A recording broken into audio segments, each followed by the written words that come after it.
Good morning students. Last video में हम लोगों ने कोऑर्डिनेट ज्योमेट्री पढ़ी थी, ठीक है, चैप्टर 3। आज हम लोग स्टार्ट करेंगे chapter 4 linear equation in two variable.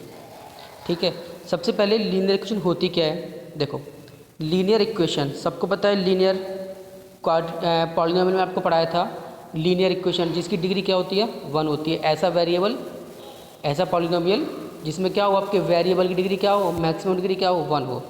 ठीक है, और यहाँ लिखा हुआ 2 वेरिएबल, तो उसमें वेरिएबल के कितने होंगे, 2 होंगे। जैसे बात करूँ आपसे x plus y equal to 4। देखो यहाँ पे सबकी डिग्री क्या है, आपके पास 1 है, ठीक है, और 2 हमारे पास कैसे वेरिएबल है। तो ये हमारा क्या हो गया, लीनियर इक्वेशन इन 2 वेरिएबल। जैसे अगर मैं लिखूँ यहाँ पे x माइनस 3 इक्वल टू 0, तो देखो डिग्री 1 है, ठीक है, तो ये भी हमारी क्या है, लीनियर इक्वेशन है। लेकिन इसमें क्या है, हमारे पास 1 वेरिएबल है, तो ये हमारी क्या है, लीनियर इक्वेशन इन 1 वेरिएबल। अगर मैं आपसे लिख दूँ x plus y plus z equal to 0, तो यहाँ पर देखो 3 वेरिएबल आ गए, तो इनको बोलते हैं लीनियर इक्वेशन इन 3 वेरिएबल। ठीक है, तो हम लोग पढ़ेंगे लीनियर इक्वेशन इन 2 वेरिएबल, जो कि आपकी ये इक्वेशन है, ऐसी इक्वेशन, इसके बारे में। ठीक है, चलो देखो, सबसे पहले इसकी जो जनरल इक्वेशन होती है, an equation of the form ax plus b y plus c equal to 0, इस तरह की आपकी फॉर्म होती है। जैसे मैं आपसे लिख दूँ 2x plus 3y minus 5 equal to 0। ठीक है, तो आपको देखो पहली जो एक्सरसाइज है इसमें यही पूछा गया आपसे, a b और c की वैल्यू पूछी गई है। ठीक है, तो देखो यहाँ पर अगर मैं कंपेयर करूँ इस इक्वेशन को, तो a की वैल्यू कितनी हो गई 2, b की वैल्यू 3, c की वैल्यू माइनस 5, साइन के साथ लेनी है। एग्जाम्पल और भी देख लेते हैं। देखो एग्जाम्पल मैं आपसे लिख दूँ 3x minus 5y equal to 6। ठीक है, देखो हमारी जो इक्वेशन थी वो ax plus b y plus c की फॉर्म में थी। यहाँ पे जो इक्वल लिखा हुआ है, तो पहले क्या करोगे, इसको इस साइड लेके आओगे, तो क्या हो जाएगा 3x minus 5y minus 6 equal to 0। अब देखो तो a की वैल्यू 3, b की वैल्यू माइनस 5 और c की वैल्यू माइनस 6। चलो और लेते हैं एग्जाम्पल एक और।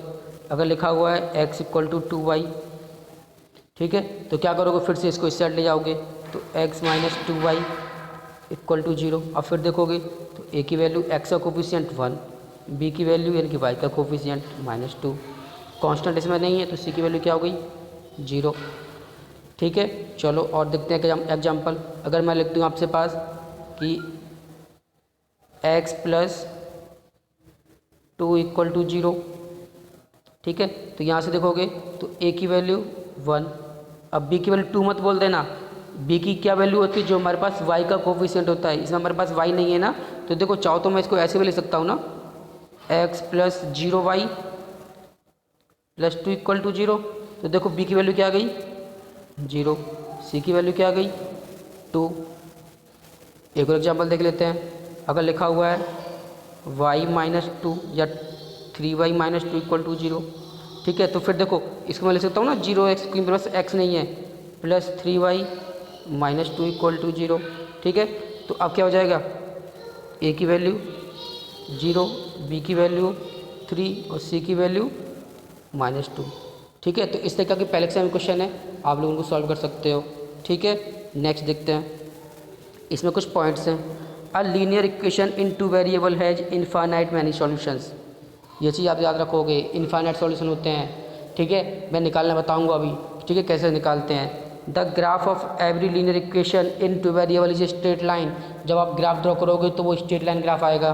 ठीक है, नेक्स्ट क्या है, x equal to 0 is the equation of y axis and x y equal to 0 is the equation of x axis. याद है जब मैंने आपको कोऑर्डिनेट ज्योमेट्री पढ़ाई थी, ऐसे लिखा था ना, तो मैंने बताया था ना कि x एक्सिस पे y की वैल्यू क्या होती है 0 होती है, x एक्सिस पे y की वैल्यू क्या होती है 0 होती है, और y एक्सिस पे x की वैल्यू क्या होती है 0। तो अगर मुझे इसकी इक्वेशन लिखनी है x एक्सिस की, तो यहाँ पे y की वैल्यू क्या होती है 0, और y पे क्या होती है x की वैल्यू 0।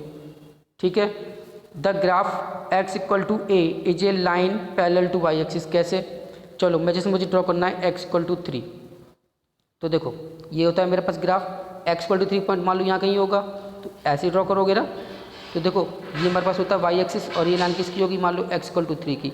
तो देखो दोनों लाइन क्या हमारे पास y एक्सिस के पैरेलल है या नहीं है, तो हमारा जो x इक्वल टू 3 होगा वो पैरेलल टू y एक्सिस। ठीक है, नेक्स्ट पॉइंट, अगर मैं ले लेता हूँ आपके पास y इक्वल टू मान लो 4 ले लेता हूँ, चलो y इक्वल टू 4 लोगे तो वो कुछ ऐसे बनेगा। अब देखो ये y इक्वल टू 4 की लाइन हो गई और ये हमारे पास एक्स एक्सिस हो गया। तो y इक्वल टू a या y इक्वल टू 4 की जो लाइन होगी वो क्या होगी, पैरेलल टू एक्स एक्सिस। तो यही दो पॉइंट लिखे हुए हैं, पॉइंट नंबर 4 और पॉइंट नंबर 5, ठीक है। An equation of the type y equal to m x represent a line passing through the origin. कैसे, जैसे हमारे पास इक्वेशन लिखी है, मान लो y equal to x, y equal to 3x, y equal to मान लो x/2, कुछ भी हो, सिर्फ इस फॉर्म में हो, तो वो जो लाइन होती है वो हमारी ऑरिजिन से पास होती है। इस तरह से पास होगी जब पॉजिटिव होगा। अगर नेगेटिव होगा, जब नेगेटिव होगा तो वो कुछ ऐसे पास भी हो सकती है, लेकिन पास किससे होगी, वो ऑरिजिन से पास होगी, ठीक है। चलो और पॉइंट देखते हैं क्या लिखा हुआ है। Every point on the graph a linear equation in 2 variable is a solution of the linear.